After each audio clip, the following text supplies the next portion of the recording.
E aí, vamos direto ao ponto? Hoje, a nossa investigação começa desconstruindo a imagem daquela que é, sem dúvida, a figura mais famosa de toda a história. Cruzando dados da arqueologia, antropologia forense e de textos antigos, a nossa ideia aqui é ir bem além daquelas pinturas renascentistas famosas que a gente já está cansado de ver, sabe? Vamos buscar a realidade nua, crua e, olha, muito surpreendente do século I. Para guiar a gente, vamos seguir um roteiro bem direto. Passo 1, o rosto da arte europeia. 2, ciência e história. 3, o físico de um carpinteiro. 4, o que a Bíblia realmente diz. 5, a visão glorificada. E, por fim, 6, o contexto social nas sinagogas. Então, começando pela seção 1, o rosto da arte europeia. Como a cultura moldou o ícone. E é essencial a gente começar por aqui, por essa imagem dominante que todo mundo conhece tão bem. E aqui mora um paradoxo absolutamente fascinante. A Bíblia e os registros históricos daquela época simplesmente omitem, quase que do nada, os detalhes físicos mais fundamentais. Não tem uma única linha sobre a cor dos olhos, o formato do nariz ou a altura exata dessa figura central. O foco dos escritores estava 100% nas palavras e nas ações, e zero na estética. E é justamente isso que obriga a gente a cavar mais fundo nas fontes que restaram. Mas então, de onde veio aquela imagem clássica, de pele clarinha e olhos azuis? Bom, na verdade, isso foi uma adaptação muito posterior, lá do Império Bizantino e depois do Renascimento.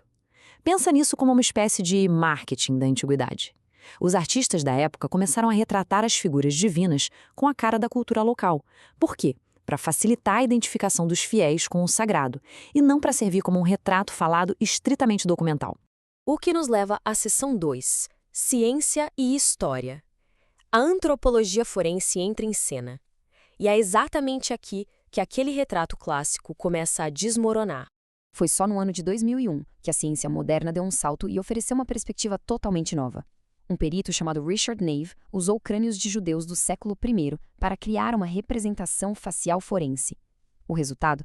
Um rosto com traços bem mais largos, que hoje é o modelo científico mais aceito para um homem comum da Galileia daquela época.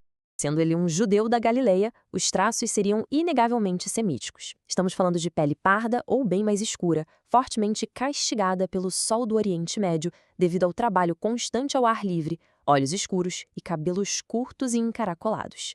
Entender esses detalhes tira a gente daquela visão mitológica europeia e nos coloca de frente com um homem real, fundamentalmente moldado pelo chão e pelo clima do seu próprio ambiente.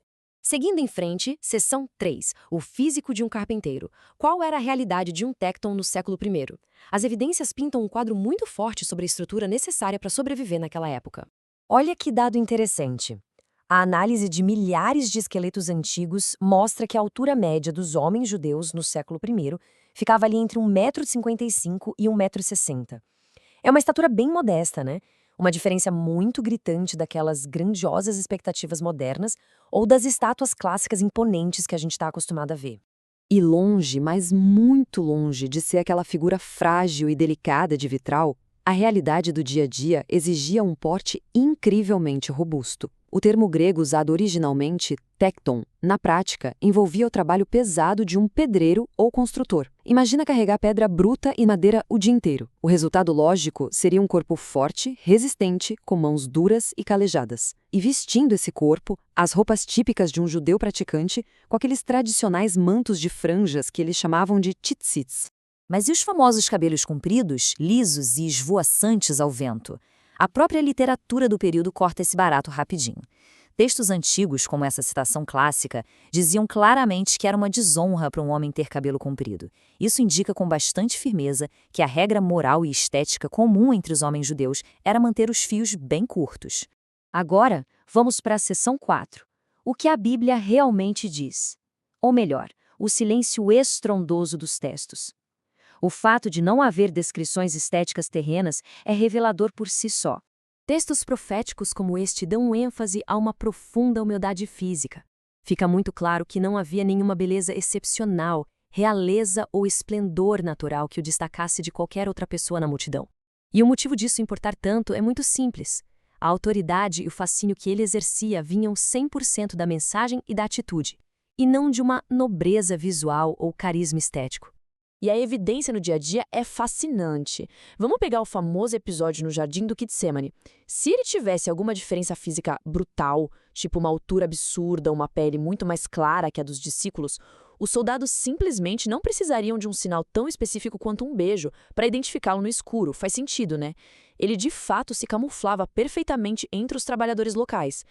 Tanto que, mesmo depois da ressurreição, a própria Maria Madalena o confundiu com um jardineiro qualquer da região. Mudando de marcha, chegamos à seção 5, a visão glorificada. A única, literalmente a única descrição visual detalhada de todo o texto. E aqui a gente tem um contraste gigantesco. No livro do Apocalipse, a biologia fica na gaveta e entra em cena o puro simbolismo teológico. Cabelos incrivelmente brancos, olhos flamejantes, pés brilhando como bronze derretido. É uma representação estritamente espiritual. É uma imagem que está a anos-luz de distância daquele trabalhador braçal empoeirado do primeiro século. O que nos traz para a nossa reta final, seção 6, o contexto social nas sinagogas. Quem realmente estava lá ouvindo? Já que entendemos a realidade física, vamos puxar o zoom e olhar para o ambiente social. A sinagoga era o centro absoluto de ensino e oração. E olha só, embora a cultura da época impedisse que as mulheres liderassem a leitura pública da Torá, frequentemente deixando elas em áreas separadas, numa estrutura dominada quase que exclusivamente por homens, a verdade é que elas estavam lá. Elas eram uma presença ativa, ouvindo e absorvendo aqueles ensinamentos com total atenção. E é nessa tabela que a gente vê o tamanho do choque com as normas da época. De um lado da balança, regras religiosas extremamente rígidas e focadas na figura masculina. Do outro lado, as atitudes relatadas, o ato de ensinar mulheres publicamente e valorizar pessoas como Maria Madalena e Marta como seguidoras fundamentais e amigas. Era um nível de inclusão social que batia de frente e quebrava totalmente as regras do jogo daquele período. Então, para fechar essa nossa análise, fica a reflexão.